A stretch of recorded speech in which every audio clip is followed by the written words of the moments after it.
এখানে দেবর্ষি নারদ সনকাদি মুনিদেরকে প্রশ্ন করেছেন, বলে প্রভু একটি কথা বলুন, বুড়োদেরকে তো জোয়ান হতে দেখলাম, কিন্তু ভাগবত শুনে আর কার কার মঙ্গল হয়েছে বা কার কার মঙ্গল হয়? কে কে বিশুদ্ধন্তি বদন্তু মহ্যম সপ্তাহ যজ্ঞেন কথাময়েন কৃপালুভির্লোকহিতম বিচার্য প্রকাশিতঃ কোপি নবীন মার্গঃ। এই ভাগবত শ্রবণ করে আর কার কার মঙ্গল হয়েছে বা কার কার মঙ্গল হয়?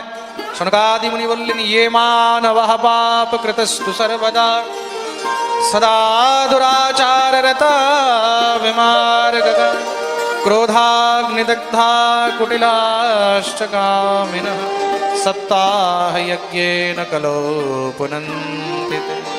ইয়ে মানবঃ পাপ কৃতস্তু সর্বদা, যেই মনুষ্য জীবনভর শুধু পাপই পাপ করেছে, কখনো কোনো পুণ্য করেনি, দুরাচারী, ক্রোধী, কুটিল, কামী, সত্যেন হীনঃ, যে জীবনে কোনোদিন সত্যের আশ্রয় নেয়নি, পিতৃমাতৃ দূষকাহ, মাতা পিতার দোষী, যে কোনোদিন মাতা পিতাকে সেবা করেনি, যে কোনোদিন মাতা পিতার কার্য পর্যন্ত করেনি, মনে রাখবে তাকে কিন্তু মহাপাপী বলা হয়েছে। আমাকে বোধহয় কালকে না পরশুদিন আশিস ফোন করে আমাকে জিজ্ঞাসা করছে, আমাদের আশিস পণ্ডিতজি আমারই শিষ্য, আশিস আমাকে শিক্ষাগুরু মানে খুব ভালো যজমানি করে, পুরোহিত্য করে। তা আমাকে ফোন করে বলছে, বাবা একজন মারা গেছে, তা ওনার নিমিত্তে শ্রাদ্ধ ইত্যাদি হবে, তা তার মেয়ে জামাই তারা সব করতে পারে? আমি বললাম, কেন ছেলে নেই? বলছে, ছেলে তো আছে, কিন্তু ছেলের কাছে সময় নেই যে এসে শ্রাদ্ধ করবে। সামনে বসে আছে, বিচার করে দেখো, ছেলে আছে কিন্তু ছেলে এতটা ব্যস্ত যে মা বাপের ক্রিয়া করার জন্য, আমার মনে হয় মুখে আগুন দিতে আসেনি না? বিচার করে দেখো, সেই সন্তানকে জন্ম দিয়ে মা বাপ কি পেল জীবনে? যেই সন্তানের কাছে মা বাপের মুখ দেখার সময় নেই, মা বাপকে দাহ সংস্কার করে অগ্নিদান করার সময় নেই, যেই সন্তানের কাছে মা বাপের শ্রাদ্ধ কর্ম করার জন্য সময় নেই, সে এত ব্যস্ত কেন? চাকরি করছে, টাকা কামাচ্ছে, পয়সার থেকে বড় থোড়ি না মা বাপ। ধিক্কার এরকম মাতা পিতাকে, ধিক্কার এমন গর্ভকে, আর ধিক্কার এমন সন্তানকে, যেই গর্ভের থেকে এমন সন্তান জন্ম নিয়েছে যার কাছে নিজের মাতা পিতার সংস্কারের জন্য সময় নেই। বিচার করে দেখুন, এরকম পুত্র জন্ম দিয়ে কি লাভ? এরকম সন্তান জন্ম দিয়ে কি লাভ? মনে রাখবে, সেই সন্তান, সেই পুত্র যে নিজের মাতা পিতার পর্যন্ত কাজ করতে পারেনি, যার কাছে মাতা পিতার কাজ করার সময় নেই, মাতা পিতাকে মুখাগ্নি করার সময় নেই, তাকে পরম দোষী বলা হয়েছে। জন্ম জন্মান্তর পর্যন্ত তাকে নরক ভোগ করতে হয়, মাতৃঋণ পিতৃঋণে তাকে থাকতে হয়। তা এমন জীব, এমন পাপিষ্ঠ জীবও যদি ভাগবত শ্রবণ করে, বলছে তাতে তারও উদ্ধার হয়ে যায়। প্রেম সে বলো রাধে। এই সংসারের মধ্যে সেই মাতা পিতা অনেক ভাগ্যবান, যাদের সন্তান হয়তো 2 পয়সা কম কামায় কিন্তু মাতা পিতার সেবা করতে পারে, যাদের সন্তান মা বাবাকে 1 গ্লাস জল তুলে দিতে পারে, যাদের সন্তান মাতা পিতা মারা গেলে দেহত্যাগ করলে তাদেরকে কাঁধে শ্মশানে নিয়ে যেতে পারে।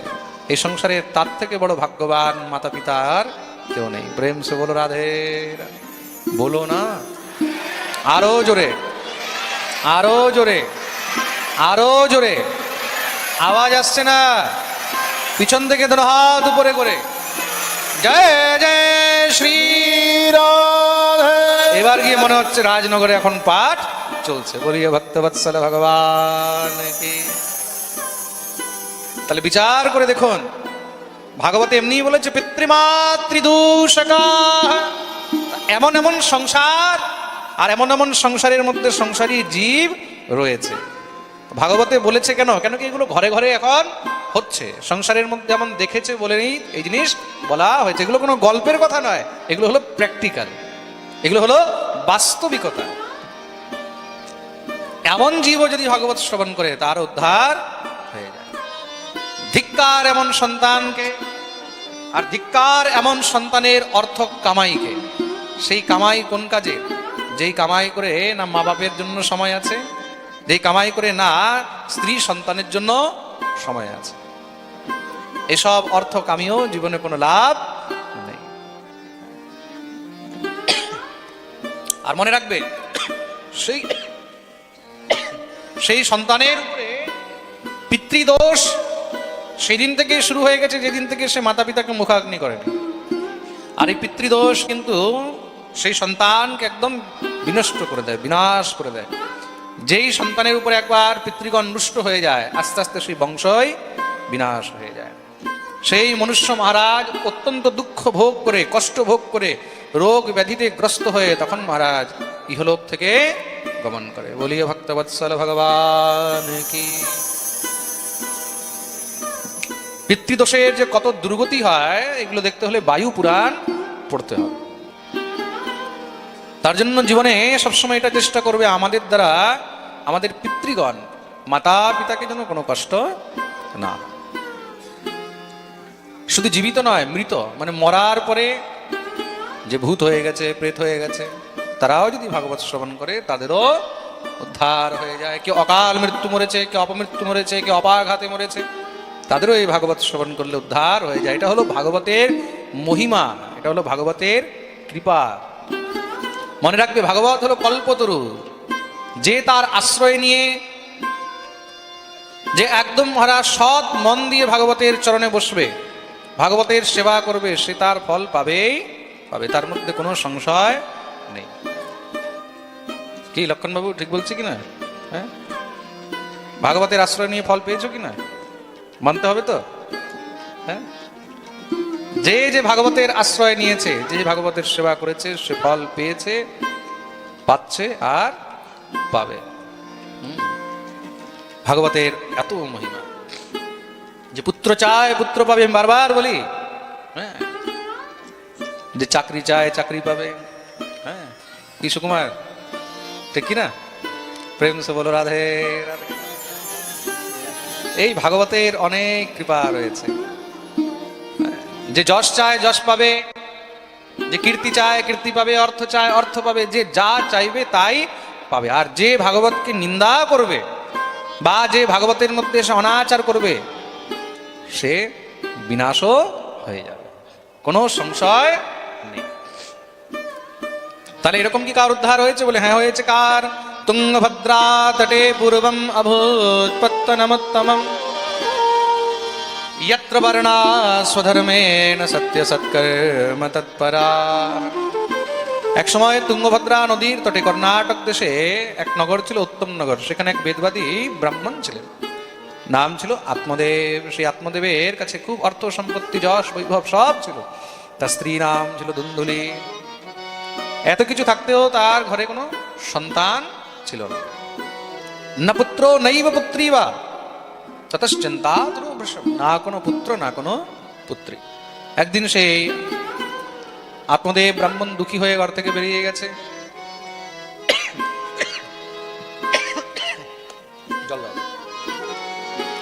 ঘুরতে ঘুরতে মহারাজ জঙ্গলের মধ্যে এক বৃক্ষের নিচে বিশ্রাম করছেন।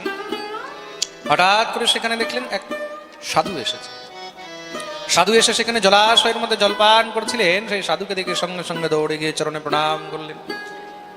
প্রণাম করতে সাধু আশীর্বাদ দিয়েছে, সুখী ভব, সুখী থাক। কাঁদতে লেগে গেলেন। সাধু জিজ্ঞাসা করলেন, কাঁদছো কেন? বলে কি বলবো প্রভু, আপনি তো সুখী থাকার আশীর্বাদ দিলেন, কিন্তু আমার কপালে তো কোনো সুখই নেই। সাধু বললেন, আমি তো দেখতে পাচ্ছি তোমার কপালে অনেক সুখ আছে, অর্থ সম্পত্তি যশ বৈভব টাকা পয়সা সব আছে। বলে সব আছে, কিন্তু আমার কোনো সন্তান নেই।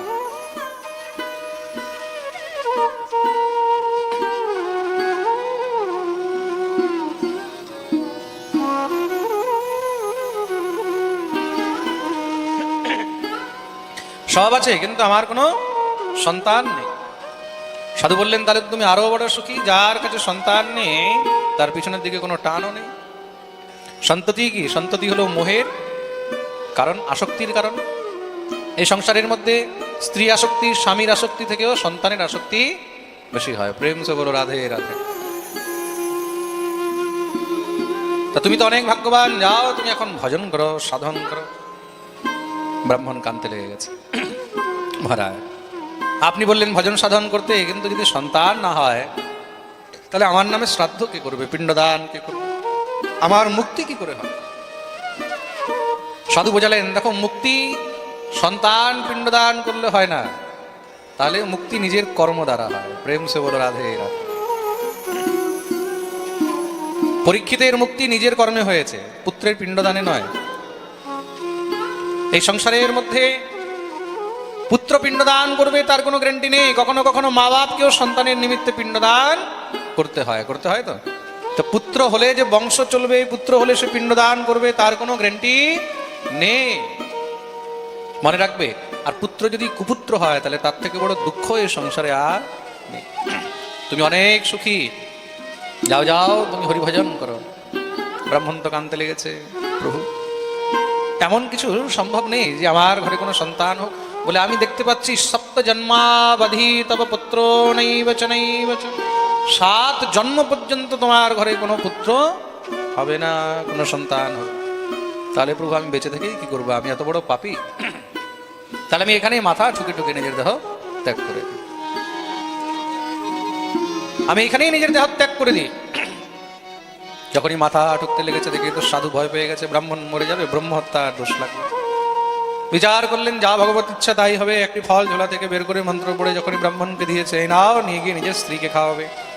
তাকে বলবে 1 বৎসর পর্যন্ত তাকে আচার বিচার মেনে চলতে হবে। কি কি আচার বিচার মানতে হবে? তাকে সত্যের আশ্রয় নিয়ে চলতে হবে। সত্যম শৌচম দয়া দানম এক ভক্তম তু ভোজনম, সত্য কথা বলবে। শৌচ মানে আচার বিচার সদাচার নিয়ে চলবে। আজকাল কি আমাদের মধ্যে সত্য আর শৌচ সব থেকে বেশি হানি হয়ে গেছে, শেষ হয়ে গেছে। এক তো আমরা সত্যের আশ্রয় নিয়ে থাকি না, সত্য কথা বলতে চাই না, কথায় কথায় মিথ্যা কথা। প্রেম সে বল রাধে রাধে। ছোট ছোট কথায় আমরা মিথ্যা কথা বলি। এখনো ঘরে রয়েছে, কাপড় পরছে, এদিকে ফোনে বলছে আমি বেরিয়ে গেছি, রাস্তায় আছে, বলছে কি না? কত মিথ্যা।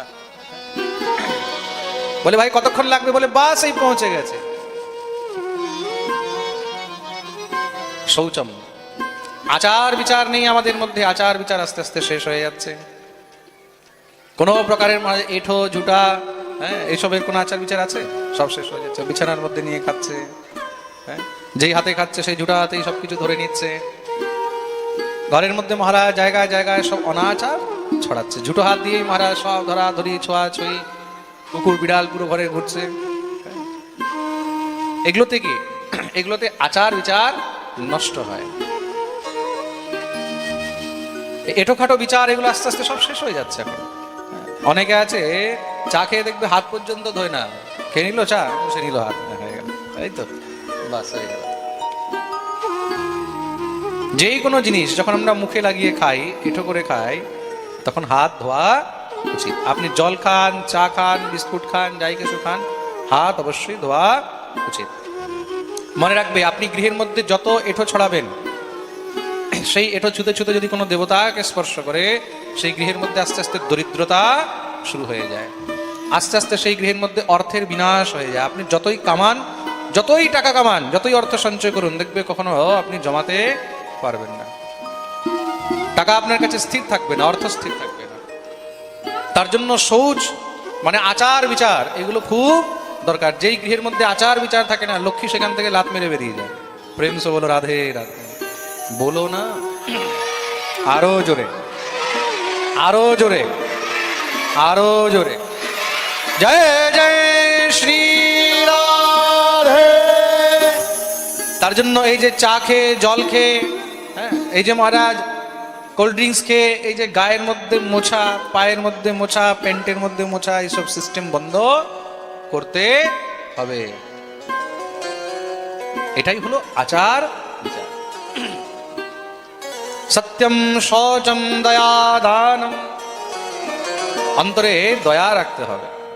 মহাপ্রভু বলছেন না, জীবে দয়া নামে রুচি। দয়া মানে কি? প্রত্যেকটি জীবের উপরে দয়া।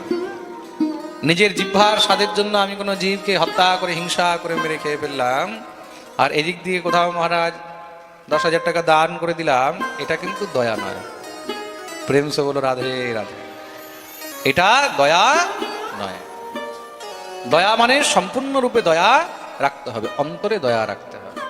আমার দ্বারা কেন কোনো একটি জীব কষ্ট না পায়। দয়া মানে কি?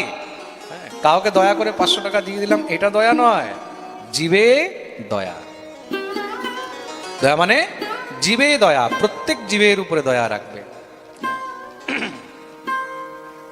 দানম, আর দানের ভাবনা রাখবে, মনে রাখবে। যেই গৃহের মধ্যে যত দান হয় সেই গৃহের মধ্যে ভগবানের কৃপা ততই বর্ষণ হয়। এই প্রকার বর্ষাবধি স্ত্রিয়া কার্যম তেন পুত্র অতি নির্মল। এই নিয়মগুলো পালন করলে তার গর্ভের থেকে অত্যন্ত নির্মল সন্তানের জন্ম হবে, সুসন্তান। ব্রাহ্মণ প্রসন্ন হয়ে সে নিজের স্ত্রীকে সেই ফল দিয়েছে। ব্রাহ্মণ সব নিয়ম বলে চলে গেলেন, স্ত্রী তো কান্নাকাটি শুরু করে দিয়েছে। ফলভক্ষেণ গর্ভেষ্যা গর্ভেণোদর বৃদ্ধিতা স্বল্পভক্ষম ততো শক্তি গৃহকার্যম কথম ভবে। এই ফল খেলে কি আর বাচ্চা হয়? আর যদি বাচ্চা হয়ও পেটে, তাহলে যদি গর্ভ হয় পেট তো বড় হয়ে যাবে। পেট বড় হলে তখন আমার সৌন্দর্যতা নষ্ট হয়ে যাবে, ফিটনেস খারাপ হয়ে যাবে। হ্যাঁ, কি চিন্তা! ভালো করে খেতে পারবো না, শরীর দুর্বল হয়ে যাবে, কাজ করতে পারবো না, কাজের লোক রাখতে হবে। কাজের লোক যদি কিছু চুরি করে নিয়ে চলে যায়। দৈবাত ঘাটি ব্রজেদ গ্রামে পলায়েদ গর্ভিণী কথম। যদি ঘরে আগুন লেগে যায় আমি কি করে পালাবো? গর্ভবতী তো সেখানে আগুনে জ্বলে মরে যাবে। কত রকমের চিন্তা। দোকান খুলে নি, ডাকাতির ভয় এখন থেকেই শুরু হয়ে গেছে। প্রেম সে বলো রাধে রাধে। তার এক বান্ধবীকে ডেকেছে, বান্ধবীকে সব মহারাজ কথা বললো। প্রসূত দারুণ দুঃখম সুকুমারী কথম সহে। তুই বল আমি কি করে কষ্ট সহ্য করবো? 8 মাস 9 মাস পেটে ধরে রাখো, তারপরে আবার জন্ম দেওয়ার সময় কত কষ্ট। আজকাল তো খুব সহজ সরল করে দিয়েছে, সোজা ইঞ্জেকশন লাগিয়ে দেয়, পেট কেটে বের করে দেয়, তাই তো? আর আগেকার দিনে কত কষ্ট হতো মহারাজ।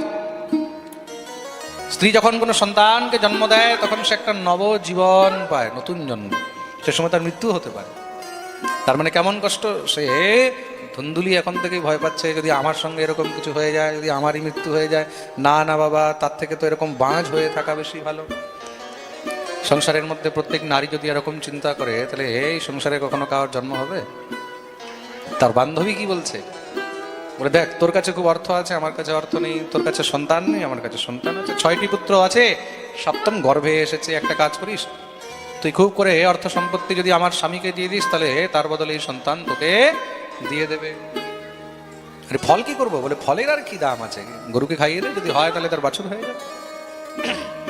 দেখা যাক সাধু বৈষ্ণবের কথার কত দাম আছে। সাধুর প্রসাদের অবজ্ঞা করলেন। শুধু তাই নয়, স্বামীর কথার অবজ্ঞা করলেন। মনে রাখবে, এই সংসারের মধ্যে যে মহৎজনের বাণীর অবজ্ঞা করে, যে স্ত্রী স্বামীর অবজ্ঞা করে, তার কপালে শুধু দুঃখই দুঃখ। দেখতে দেখতে মাসের উপরে মাস বেরোচ্ছে। এখন মহারাজ মানুষ কি করে বুঝবে যে পেটে বাচ্চা আছে? যত মাস বেরোচ্ছে তত পেটের মধ্যে কাপড়ে পোটলা বেড়ে যাচ্ছে, পেট উঁচু হয়ে যাচ্ছে। 9 মাস হয়েছে, বান্ধবীর ঘরে পুত্র হয়েছে, রাতারাতি এনে দিয়ে দিয়েছে সকাল থেকে। চারদিকে মহারাজ হাল্লা চিল্লা শুরু। বলে, ব্রাহ্মণের ঘরে পুত্র হয়েছে, আত্মদেবের ঘরে পুত্র হয়েছে। আত্মদেব ব্রাহ্মণ খুব সুন্দর বিশাল করে পুত্রের জাতকর্ম সংস্কার করলেন, উৎসব করেছেন, নামকরণ সংস্কার করা হলো। এখন কি নাম রাখা হবে? খুব সুন্দর নাম খুঁজে বেঁচে রেখেছে, মাধব, মধুসূদন, মুকুন্দ, মুরারি। কিন্তু ধুন্দুলি বলছে এসব নাম চলবে না। তাহলে বলে, আমি জন্ম দিয়েছি, নাম আমার মন মতন হবে। কি, আমার নাম হলো ধুন্দুলি আর আমার ছেলের নাম হবে ধুন্ধুকারি। আমার সঙ্গে ম্যাচিং করে নাম রাখবো। আজকাল খুব ম্যাচিং নাম চলছে না? একটু বাপের নাম মিক্স, একটু মায়ের নাম মিক্স, বাপের থেকে কিছু মায়ের থেকে কিছু নিয়ে মহারাজ নতুন করে একটা নাম সৃষ্টি করছে। হ্যাঁ, তো ধুন্দুলি বলছে আমার নাম ধুন্দুলি, আমার ছেলের নাম হবে ধুন্ধুকারি। আত্মদেব ব্রাহ্মণ আর কিছু করতে পারছেন না, নাম রেখেছে ধুন্দুলি। তো সবাক্যে স্থাপিতা, নিজে যা বলবে তাই করবে। ধুন্ধুকারি ঠিক আছে। আর দেখতে দেখতে 3 মাস পেরিয়ে গেল। সেই গাভীর গর্ভের থেকে খুব সুন্দর পুত্র হয়েছে। দেখতে কিরকম? একদম মনুষ্যের মতন, কানগুলো গরুর মতন। তার জন্য নাম হলো গোকর্ণ। বলিয়ে গোকর্ণজি মহারাজ কি। দেখতে দেখতে 2টি বাচ্চা বড় হচ্ছে, কিন্তু শাস্ত্র বলেছে যথা নাম তথা গুণ। যার যেমন নাম তেমনই নামের প্রভাব হয়, গুণ হয়। তা গোকর্ণ পণ্ডিত জ্ঞানী ধুন্ধুকারী মহাকলহ। গোকর্ণ পরম জ্ঞানী হলেন, আর ধুন্ধুকারী মহা দুষ্ট হয়েছে। কেমন দুষ্ট। চৌরহ সর্বজনদ্বেষী পরমেষ্ম প্রদীপক, চুরি করে, ডাকাতি করে, মানুষের ঘরে আগুন লাগিয়ে দেয়, ছোট বাচ্চাদেরকে নিয়ে কুয়ার মধ্যে ফেলে দেয়, বেশ্যাগমন করে, সব মানুষ আত্মদেবকে গালাগালি করে, মারতে আসে, যা ইচ্ছা তা বলে। আর আজকে সেই আত্মদেব বসে বসে কাঁদছেন। গোকর্ণ বাবাকে কাঁদতে দেখে কাছে এসে জিজ্ঞাসা করলেন, বাবা কাঁদছো কেন? কি বলবো গোকর্ণ, এই ধুন্ধুকারীর অত্যাচার, তার উৎপাত, তার কারণে আমাকে কত অপমান সহ্য করতে হয়। কখনো কখনো ইচ্ছা হয় যে এই দেহ ত্যাগ করে দিই, কখনো কখনো ইচ্ছা হয় মরে যায়। শ্রী গোকর্ণজি মহারাজ বুঝালেন, বাবা তুমি যে বলছো দেহ ত্যাগ করে দিই, মরে যায়, এ দেহ কি তোমার? মানে এই দেহ আমাদের নয়। তাহলে এই দেহ হলো ভাড়ার ঘর, আমরা কিন্তু এই দেহের মালিক নই। আমরা মালিক, আমরা যদি মালিক হতাম তাহলে এই শরীর ছেড়ে কখনো যেতাম না, এই ঘর ছেড়ে যেতাম। তাহলে আমরা হলাম ভাড়াটিয়া। যেদিন মালিক অর্ডার করবে বলে ঘর খালি করো, সেদিন সঙ্গে সঙ্গে ঘর খালি করে যেতে হবে, তাই তো? এক মিনিটও তুমি সময় পাবে না। অর্ডার হবে খালি করো, একদম খালি করে যেতে হবে। বাবা ভগবান এই শরীর রূপী পিণ্ড দিয়েছে, এটাকে সৎ কাজে লাগাবার জন্য। দেহে স্থিমাংসুরুধিরে ভীমতি ত্যজত্বম জায়া সুতাদিষু সদা মমতাম বিমুঞ্চ পশ্যা নিশম জগদিদম ক্ষণভঙ্গুনেষ্ঠম বৈরাগ্যরাগরসিত ভবভক্তিনিষ্ঠ। দেহে স্থিমাংসুরুধিরে ভীমতি ত্যজত্বম, এই শরীর কি অস্থি, মাংস আর রক্তের একটি পিণ্ড, উপর দিয়ে শুধু চামড়া দিয়ে ঢাকা রয়েছে। এই চামড়াটা সরিয়ে দিলে না, এই দেহের দিকে 2 মিনিটও দেখতে পারবে না, তাকাতে ইচ্ছা করবে না, বমি হয়ে যাবে। এই দেহ এত বিভৎস। প্রেম সে বলো রাধে রাধে। যে চামড়ার পিছনে মানুষ দৌড়াচ্ছে না, এই চামড়া খুলে দিলে এই দেহের দিকে তাকানো যাবে না। বাবা তার জন্য এই দেহের প্রতি আসক্তি রেখে লাভ নেই, এই দেহকে সৎ কাজে লাগাও। কোন সৎ কাজে? ধর্মম ভজস্ব সততম ত্যজলোক ধর্মান সেবস্ব সাধু পুরুষান জহি কাম তৃষ্ণাম অন্যস্য দোষ গুণ চিন্তনমাশমুক্ত্য সেবা কথারসমহ নিতরাম পিবৎ। ধর্মম ভজস্ব সততম ত্যজলোক ধর্মান, সতত ধর্মের পালন করো, লোক ধর্ম পরিত্যাগ করো। এই সংসারে কে কি বলছে, কে কি বলবে, এইসব একদম ভুলে যাও, সব ছেড়ে দিয়ে গোবিন্দের চরণাশ্রয় নাও, সাধু বৈষ্ণবের সেবা করো। পশ্যা নিশম জগদিদম ক্ষণভঙ্গ নিষ্ঠ বৈরাগ্য রাগ রসিকো ভবভক্তি নিষ্ঠ। এই সংসার থেকে বৈরাগ্য নিয়ে একমাত্র কৃষ্ণ চরণে অনুরাগ নিতে হবে। কে কি করছে, কে কি করলো, এইসব দেখে কোনো লাভ নেই। কে কি বলছে, কে কি বলবে, এইসব দেখেও কোনো লাভ নেই। তুমি যদি সমাজ আর মানুষের অপেক্ষা করো, তাহলে জীবনে কোনোদিন তুমি এই সৎ রাস্তায়, সৎ মার্গে এগোতে পারবে না। তার জন্য সময় থাকতে গোবিন্দের চরণাশ্রয় নিয়ে নিতে। পুত্র উপদেশ করলেন, পুত্রের উপদেশ প্রাপ্ত করে পিতা বনগমন করে দিব্য ভগবানের ভজনে যুক্ত হয়েছে। গোকর্ণ দেখলেন বাবা নেই, এবার আমার সঙ্গে শুরু হবে। তার জন্য দুষ্টের সঙ্গ পরিত্যাগ করে দেওয়াই বেশি উত্তম। যাহা দেখো খটপট वहां से ভাগো ঝটপট। প্রেম সে বলো রাধে রাধে। যেখানে দেখবে বেশি খটপট হচ্ছে সেখানে আর থাকা উচিত নেই। তুলসী वहां न जाइए कंचन बरसे में।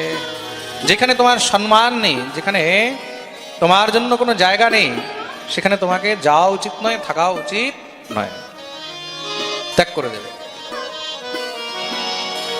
শ্রী গোকর্ণজি মহারাজ গৃহত্যাগ করে তীর্থযাত্রায় বেরিয়ে গেলেন। ঘরের মধ্যে এখন মা একা রয়েছে। ধন্ধুকারী দেখলো এখন তো যা চাই তাই করতে পারি। এখন মহারাজ মাকে খুব করে মেরেছে, বলে কোথায় আছে তোর সোনা গয়না সব বের কর। নিয়ে গিয়ে বেশ্যাদেরকে লুটিয়ে দিচ্ছে। এখন তো এটা নিত্য প্রতিদিনের ব্যাপার হয়ে গেছে। যখনই মন হয় মাকে মারপিট করে সব নিয়ে চলে যায়। সেই মার সহ্য করতে পারছে না, রোজ রোজ মার খেয়ে আর কতদিন সহ্য করবে। আজকে সেই মাও কান্দে কান্দে গৃহত্যাগ করে দিয়ে চলে গেলেন। আজকে সে কাঁদছে আর মনে মনে ভাবছে, যদি আমি সেদিন স্বামীর কথা শুনে সেই ফল খেতাম, তাহলে আজকে আমার গর্ভের থেকে গোকর্ণের মতন সন্তান হতো।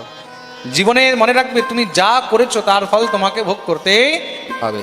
ধুন্দুলি কপট করেছে, অপরাধ করেছে, তার জন্য আজকে তাকে পুত্রের মার খেয়ে বেরোতে হয়েছে। এই সংসারের সন্তান যদি মাতা পিতাকে মারে, তাহলে এর থেকে বড় আর দ্বিতীয় দুঃখ কিছু হতে পারে না।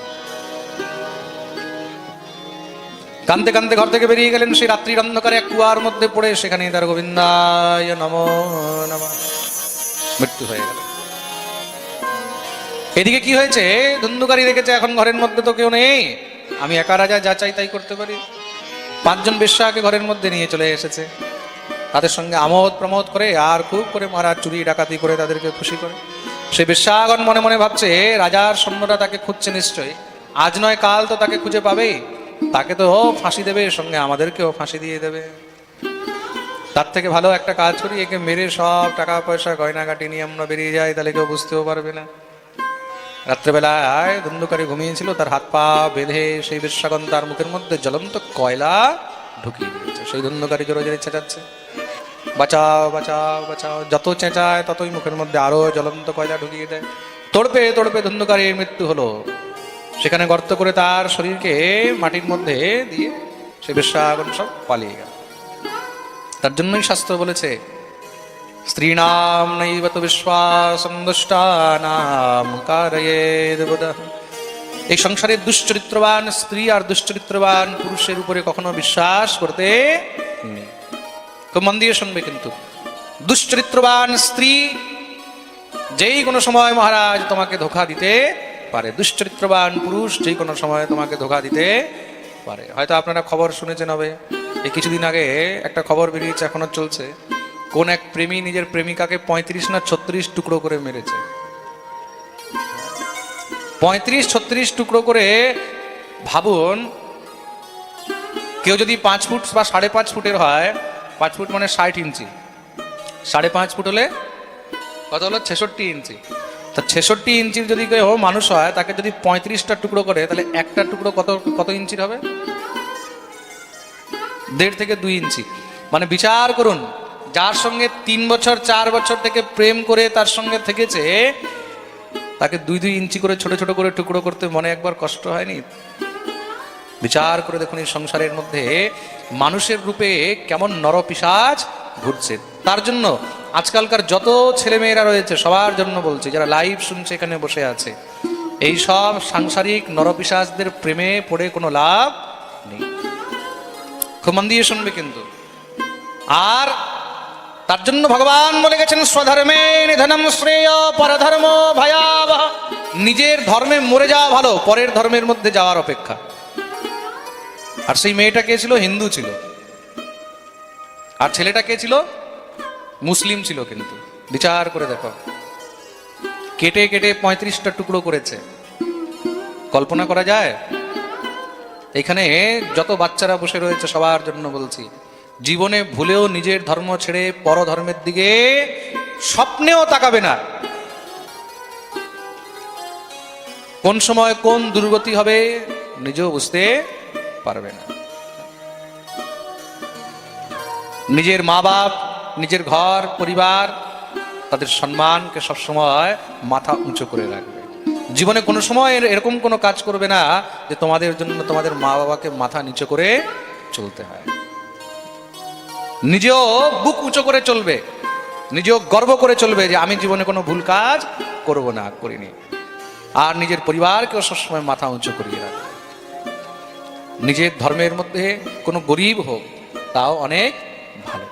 প্রেম সে বলো রাধে রাধে। সে গরিব হলেও তোমাকে ঠাকুরের কাছে নিয়ে আসবে, গরিব হলেও তোমাকে ভজন করতে দেবে, গরিব হলেও তোমাকে আনন্দ করতে দেবে, গরিব হলেও তোমাকে পাঠে আসতে দেবে, তোমাকে নৃত্য করতে দেবে। মনে রাখবে। কিন্তু বিধর্মে গিয়ে সেখানে কারোর কাছে অর্থের লালসা করেও কোনো লাভ নেই। প্রেম সে বলো রাধে রাধে। তার জন্য এখন থেকেই সাবধান হয়ে যাবে। এই সংসারের মধ্যে যারা চরিত্রহীন, যারা দুশ্চরিত্রবান, তাদের থেকে সবসময় দূরে থাকে। মানুষ একটা বিয়ে করে একটা বউকে ভালোবাসতে পারে না ভালো করে, আর যারা 4টা বিয়ে করে, তাহলে বিচার করে দেখুন তাদের অবস্থা কেমন হবে। আজকে তুমি যদি তার স্ত্রী হয়ে যাও, কালকে সে যে তোমাকে রাখবে কোনো গ্যারান্টি আছে? আছে কি? কোনো গ্যারান্টি নেই। 2 মিনিট লাগে না মহারাজ দ্বিতীয় আনতে, তৃতীয় আনতে, চতুর্থ আনতে, 1 সেকেন্ড লাগে না তোমাকে ছেড়ে দিতে। 1 মিনিটের মধ্যেই মহারাজ ডিভোর্স হয়ে যায়। স্বধর্মে নিধনম শ্রেয় পরধর্ম ভয়াবহ। নিজের ধর্মকে সম্মান করো, নিজের ধর্মকে যত পারবে তত আগে নিয়ে চলো। এই সংসারের মধ্যে তার জন্য দুষ্ট মানুষকে, দুশ্চরিত্রবানকে কখনো বিশ্বাস করতে নেই। ধুন্ধুকারীকে হত্যা করে সেই বেশ্যাগন্ত চলে গেলেন। অপমৃত্যু, অকাল মৃত্যু হওয়ার কারণে মহারাজ তাকে প্রেত যোনি প্রাপ্ত হলো। এদিকে কি হয়েছে, গোকর্ণ তীর্থযাত্রা করতে করতে যখন খবর পেয়েছে, তখন সেই গোকর্ণ তার নিমিত্তে শ্রাদ্ধ করলেন, পিণ্ডদান করলেন। শ্রাদ্ধ পিণ্ডদান করে নিজ গৃহ ফিরে এসেছেন। রাত্রেবেলায় যখন ঘুমাচ্ছেন তখন কি দেখছেন, সামনে কোনো প্রেত তাকে ভয় দেখাবার চেষ্টা করছে। কিভাবে? কোনো সময় মহিষ হয়ে আসছে, কোনো সময় ভেড়া হয়ে আসছে, কোনো সময় হাতি হয়ে আসছে। বুঝে গেলেন যে প্রেত কিছু বলতে চায়, সঙ্গে সঙ্গে হাতে জল নিয়ে ঐমন্ত্রিত করে ছিটিয়ে দিলেন। কে তুমি? কথা বলার সামর্থ্য পেয়ে উত্তর দিয়েছে, অহম ভ্রাতা ত্বদীয়োস্মি ধুন্ধুকারী নামতঃ। আমি তোমার ভাই, আমি ধুন্ধুকারী। সেই কি বলছো ধুন্ধুকারী? তোমার জন্য আমি শ্রাদ্ধ করলাম, পিণ্ডদান করলাম, তাও তোমার উদ্ধার হয়নি। গয়া শ্রাদ্ধ শতেনাপি মুক্তির্মে না ভবিষ্যতি। তুমি আমার জন্য শত শত গয়াতে শ্রাদ্ধ করো, তবুও আমার মুক্তি সম্ভব নয়। আমি জীবনে যা পাপ করেছি, যা অপরাধ করেছি, আর যেইভাবে আমার মৃত্যু হয়েছে, তাতে আমার উদ্ধার সম্ভব নয়। কেউ বিষ খেয়ে মরে, কেউ যদি আগুনে পুড়ে মরে, কেউ যদি গলায় দড়ি দিয়ে মরে, কোনো প্রকারে আত্মহত্যা বা যদি তার হত্যা করা হয়, তার কখনো উদ্ধার হয় না। প্রেম সে বলো রাধে রাধে। তোমার এই অবস্থা হলো কি করে? বলে স্বকীয়েনৈব দোষেণ ব্রহ্মত্বং নাশিতম ময়া। আমার দোষের কারণে আজকে আমার এই দুর্গতি হয়েছে। দেখুন, মানুষ কিন্তু নিজের ভাগ্যের নিজেই নির্মাতা হয়। আপনি নিজের ভাগ্যকে নিজেই তৈরি করছেন, কিন্তু ভালোটাও আপনি তৈরি করছেন, খারাপটাও আপনি তৈরি করছেন। আমার এক শিষ্য মেয়ের বিয়ে ঠিক হয়েছে, মানে ছেলের ঘর থেকে খুব প্রেসার দিচ্ছে, ছেলেদেরকে মেয়ে খুব পছন্দ, ছেলেকে মেয়ে খুব পছন্দ, যেরকম করেই হোক মহারাজ বিয়েটা হয়ে যাক। এখন আমাকে বলছে, বাবা এরকম এরকম ওদের ঘর থেকে খুব প্রেসার দিচ্ছে, ছেলেটার আগে আমাকে খুব ভালোবাসে, কোথায় আমাকে দেখেছে, পছন্দ হয়ে গেছে, এখন বলুন তো বাবা কি করব? আমি বলি, সে তোমাকে কতটা ভালোবাসে এটা তোমাকে দেখতে হবে। বলে, বাবা কি করে দেখবো? আমি বললাম, কালকে বলবে তুমি যদি আমাকে ভালোবাসো, তা আমি তো সদ্গুরুর শিষ্য, আমি তো তিলক মালা করি, তাহলে তুমি তিলক আর গলায় মালা পরো। যদি আমাকে ভালোবাসো তাহলে তো আমার মতন তোমাকে হতে হবে, জীবনভর আমাকে নিয়ে থাকলে তো আমার মতন হতে হবে। তাহলে তুমি তিলক করে মালা পরে আমার কাছে যদি আসো, তাহলে মানবো যে হ্যাঁ তুমি আমাকে ভালোবাসো। বলছে, বাবা পরের দিন থেকেই বলে দিয়েছে, না না আমরা পারবো না, এখানে বিয়ে দেবো না। প্রেম সে বলো রাধে রাধে। বলছে, বাবা আপনি বাঁচিয়ে দিলেন। মনে রাখো যে এখনই এই অবস্থা মহারাজ, তাহলে বিয়ের পরে কি অবস্থা হতো? বিয়ের পরে যখন সে তিলক করবে বা মালা পরবে, যখন ঠাকুর সেবা করবে, তখন তার উপর অত্যাচার হবে, টর্চার হবে, হবে তো? মনে রাখবে, তুমি যেখানে যাবে তাকে তোমাকে নিজের মতন করতে হবে। যদি ছেলে বৈষ্ণব হয়, তখন তাকেও বিচার করতে হবে, যেন কোনো ভগবত ভক্তই মেয়েকে আমি ঘরে নিয়ে আসি। স্বকীয়েনৈব দোষেণ। নিজে যদি দোষ করো, তাহলে তার ফলও তোমাকে ভোগ করতে হবে। তোমার ভাগ্য তোমাকেই তৈরি করতে হবে, তোমার ভাগ্য অন্য কেউ তৈরি করতে আসবে। তোমার জীবন, তোমার জীবনের নির্ণয় তোমাকে নিতে হবে। বলিয়ে ভক্তবৎসল ভগবান কি।